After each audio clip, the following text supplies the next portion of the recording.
It's a good time, like it's something that you can look forward to.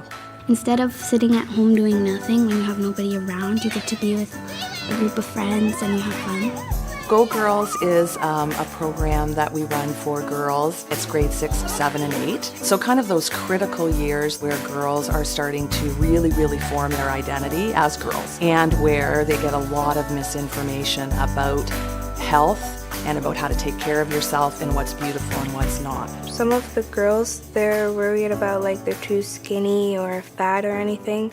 I think girls this age are always kind of struggling with sort of self-esteem and body issues and things like that. But I think this specific kind of generation of girls also has a lot of things to do with sort of Facebook and cyberbullying and a lot of new things that kind of the adult generation now wouldn't necessarily have dealt with. The mentors are young women who they can relate to. To me, they're almost like my age, and they really do understand me. It's a 7-week program, and each session is an hour and a half long. So we're in the drama room, and so there's always just kind of wigs around. And so sometimes you'll sit down for chats in the beginning, and one of the girls will show up with an Einstein wig and a little, old cape, and you're kind of like, all right, well, Einstein's joining us, that's fine.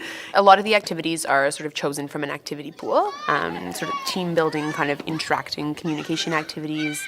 The girls are more sort of grown up and mature than I expected it to be. I think it's more of a kind of, getting to know them and spending time with them and less of a top-down instruction approach. What we try and do is talk things through in a sort of getting them to think through the situation kind of way. I like to talk to her about my problems and everything because she's really nice and she listens to me too. I think Naisha is an example of a success story for Go Girls, and I think sort of Naisha describes herself as someone who's becoming less shy over time. Yeah, last year I was really shy. I couldn't talk in front of like the whole class and everything, but this year I can. The kind of growth I see in Naisha is this sort of leadership role that's coming out, and whenever we'll play a game, all the girls want to be with Naisha and pair with Naisha. I started writing out my feelings on paper. Naisha's poetry is very honest, and I think it's sort of reflects some of the things that girls are dealing with at that age. I guess I'm always surprised by how insightful and helpful they can be for each other. There's lots of people that care about you, and when you're ever hurt or something's wrong, you can always tell them. They're like my family, and they're always there for me.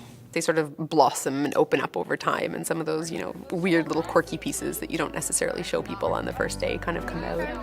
They're taking a bit better care of themselves, and once the mentor is gone, they still have each other. That is the benefit at the end of it, because maybe that one student who felt a little on the outs, now she knows these girls, and they say hi to her in the hallway.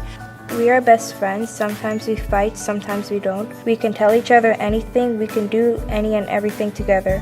We are best friends, and that's all that matters.